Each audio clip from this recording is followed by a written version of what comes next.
Jersey. Jersey is a film that portrays the story of a failure. A cricket player who had talent but failed to become an Indian player. A lover who got to marry the love of his life but failed as an husband. A father who raised a most mature son but failed to buy him a 500 rupees worth jersey. Wait. ఇంగ్లీష్లో కట్టే కొట్టే తెచ్చే అన్నట్టు Jersey story మొత్తాన్ని 3 lines చెప్పేస్తానేంటి. సరే, వీడియోలో ఇంకా matter ఉంది, సో ఎక్కడికి వెళ్ళిపోమాకండి. బాబాయ్, నువ్వు ఇంట్రో వేసే.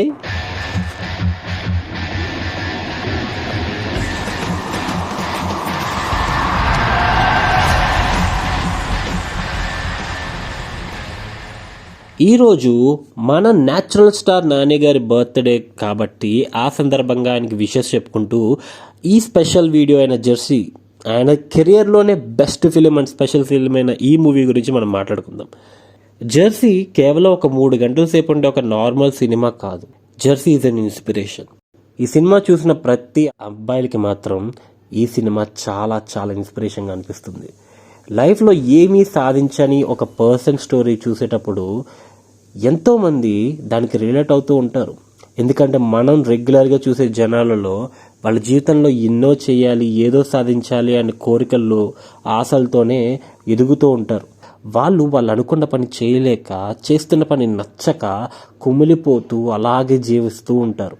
లోపలెక్కడో నేను అనుకున్నది చేయలేకపోయానని ఒక చిన్న బాధ అలాగే ఉండిపోతుంది. అండ్ ఆ బాధని లిటరల్లీ అర్జున్లో మనం చూడొచ్చు. తనకెంతో ఇష్టమైన క్రికెట్ ఆడలేక, తనకున్న ఉద్యోగంతో సర్దుకుపోదాం అన్న పొజిషన్లో ఉన్నాక ఆల్ ఆఫ్ అ సడన్ తను చెయ్యని తప్పుకి తన ఉద్యోగం పోతే, తను ఏ తప్పు అయితే చెయ్యలేదో ఆ తప్పు చేస్తేనే ఆ ఉద్యోగం వస్తుంది అని ఒక లిటిగేషన్ పాయింట్ చుట్టూ తన జీవితం స్టక్ అయిపోయి ఉన్నప్పుడు అర్జున్ క్యారెక్టర్కి ప్రతి ఒక్కరూ రిలేట్ అయ్యేలా చేస్తాయి. ఆ పరిస్థితులు, ఆ సిచ్యువేషన్స్ ప్రతి మిడిల్ క్లాస్ ఇది నా స్టోరీ కదా అని ఫీల్ అయ్యేటట్టు చేస్తుంది ఈ cinema. Father son bonding. Jersey cinema మొత్తం తిరిగేదంతా ఈ ఇద్దరి బాండింగ్ మధ్యనే. అసలు కథ మొదలయ్యేదే అక్కడ.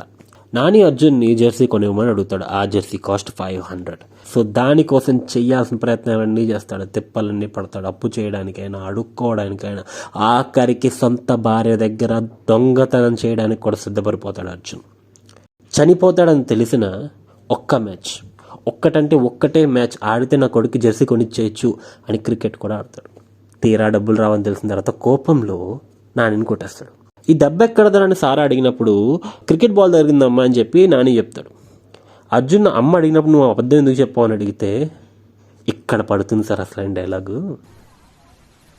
అబద్ధం చెప్పానని అనుకుంటుంది నాన్న. నువ్వు నన్ను కొట్టావంటే ఎవరు నమ్మరు నాన్న. ఇక్కడ అర్జున్కి రియలైజేషన్ వచ్చేస్తుంది.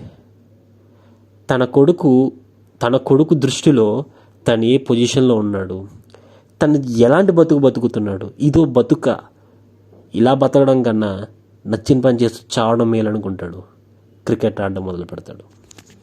సారా సాక్రిఫైస్. ఇప్పటివరకు ఫాదర్ అండ్ సన్ పర్స్పెక్టివ్ చూసుకున్నాం కదా, ఇప్పుడు సారా పర్స్పెక్టివ్లో కూడా చూద్దాం. పెద్దింటి అమ్మాయి, డబ్బులో పుట్టి పెరిగింది. తను ప్రేమించాడు అని ఒకే ఒక కారణంతో తన డబ్బుని, ఆస్తిని, కన్న తల్లిదండ్రులను కూడా వదిలేసి అర్జున్ వెనకతలో వచ్చేస్తుంది.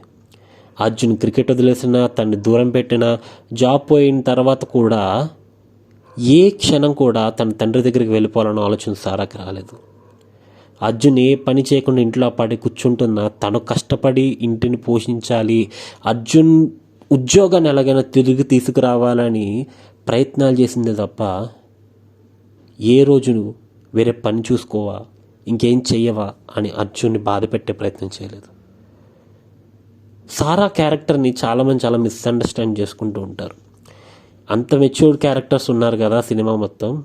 లాస్ట్లో హాస్పిటల్లో అర్జున్ ఉన్నప్పుడు మేం కావాలా, క్రికెట్ కావాలా డిసైడ్ చేసుకోమండం ఏంటి, అది చాలా ఇమ్మెచ్యూర్డ్గా అనిపించింది అని చాలామంది అంటూ ఉంటారు. కానీ ఒక్కసారి ఊహించుకోండి, ఉండే ఇల్లు గవర్నమెంట్ క్వార్టర్స్, కరెంటు బిల్లు కట్టడానికి కూడా కష్టపడుతున్నారు. కొడుకు ఒక టీషర్ట్ అడిగితే అది కొనివ్వలేని పొజిషన్లో ఉన్నారు.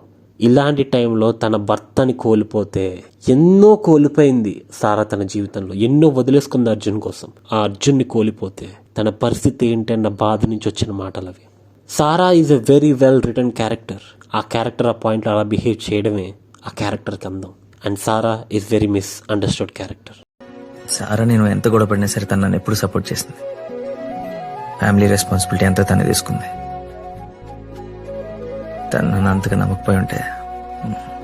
సో జెర్సీ మూవీ మనకి ఇప్పటికీ ఎంత బాగా గుర్తుండడానికి కారణం అనిరుద్ మ్యూజిక్, అందరికీ తెలిసిన విషయమే. బట్ అసలు ఈ సినిమా మీద హోపే లేదు అన్న టైంలో అనిరుద్ అదేంటో కానీ ఉన్న పాటుగా అని చెప్పి ఒక పాట వదిలాడు. అది ఏ రేంజ్లో పేలిందంటే జెర్సీ సినిమా నుంచి అప్పుడు జస్ట్ ఒక టీజర్ మాత్రమే వచ్చినట్టుంది. అది డీసెంట్ టీజర్ అనే జనాలు అనుకున్నారు, కానీ ఒక్క పాట సినిమా మీద హైప్ లేపేసింది. అండ్ ఆ తర్వాత వచ్చిన ప్రతి సాంగ్ బ్యూటిఫుల్ అంటే బ్యూటిఫుల్ ఉంటుంది. Every song holds a story. And every song సినిమాలో కనిపించిన ప్రతిసారి కథలో ఇమిడిపోయి చాలా ప్రశాంతంగా ఒక హోల్సమ్ ఫీలింగ్ ఇస్తుంది మ్యూజిక్ ఈ సినిమాలో. అండ్ ముఖ్యంగా ఇంటర్వెల్ బ్లాక్ బీజిఎం అయితే మాత్రం పిచ్చ అయ్యి ఒక మాస్ ఇంటర్వెల్ లెవెల్ బీజిఎం పడుతుంది అక్కడ మాత్రం. Jerseys music is still intact. ఇప్పటికీ కూడా మనం బాధలో ఉన్న, ఆనందంలో ఉన్న, ప్రేమలో ఉన్న, గెలవాలి అనే కసిలో ఉన్న, మోటివేషన్ ఇవ్వడానికి ఆ పాటలు ఒక డ్రగ్ లాంటివి. నేను వింటాను, మీరు కూడా వినేసండి. Arjun's internal struggle. ఒక్కసారి అర్జున్ పొజిషన్లో కూర్చొని ఆలోచించండి. చిన్నప్పటి నుంచి తనకంటూ ఉన్నది తన కోచ్ ఒకడే. మధ్యలో సారా వచ్చింది. సారాని అమితంగా ప్రేమించాడు, పెళ్ళి కూడా చేసుకున్నాడు. క్రికెట్లో ఆపర్చునిటీస్ వచ్చినట్టు వచ్చి చేజారిపోతున్నాయి, అయినా సరే ప్రయత్నిస్తూనే ఉన్నాడు. కానీ all of a sudden cricket ఆడితే నువ్వు చచ్చిపోతావు అని తెలిసింది. మీకు అరిథమియా అనే హార్ట్ కండిషన్ ఉంది. మనిషి హార్ట్ బీట్ ఇర్రెగ్యులర్ గా స్తంభించిపోతాడు, కనీసం మాట రాదు నోట్లోంచి, ప్రమాదం ఉంటుంది. తల అలా ఊపుతా ఉంటాడంతే, ఏమీ చెయ్యడు అర్జున్ ఆ సీన్లో. తర్వాత డిసైడ్ అవుతాడు క్రికెట్ కన్నా కుటుంబం ఇంపార్టెంట్ అని. కానీ ఈ క్షణాన్ని అయితే అర్జున్ క్రికెట్ని వదిలేస్తాడో ఆ క్షణాన్నే అర్జున్ సారా ప్రేమించిన అర్జున్ని కూడా వదిలేస్తాడు. అక్కడి నుంచి మెల్లిగా సారాకి దూరం అయిపోతాడు. తన కొడుకు కోసమే బతుకుతున్నాడు అన్నట్టే ఉంటాడు. అలాంటిది తన కొడుకు అడిగిన ఒక్క టీషర్ట్ తిరిగి ఇవ్వలేకపోయాను, కొనివ్వలేకపోయానన్న బాధ అర్జున్ని తొలిచేస్తుంది. డిసైడ్ అవుతాడు.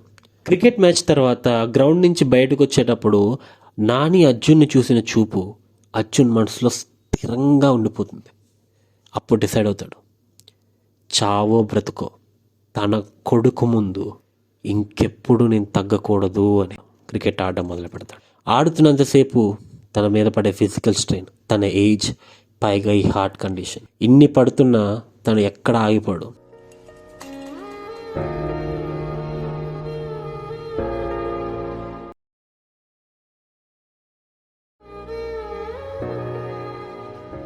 సచిన్ పోస్టర్ రాజుకి ఇచ్చేసాను నాన్న.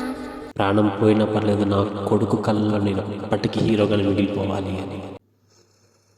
అదే తన జీవితానికి ఆఖరి మ్యాచ్ అవుతుందని అర్జున్ అనుకుంటాడు. ఇన్ని కష్టాలు, ఇంత బాధ మొత్తం తనొక్కడే తన మనసులో మోస్తూ ప్రాణాలు వదిలేస్తాడు అర్జున్.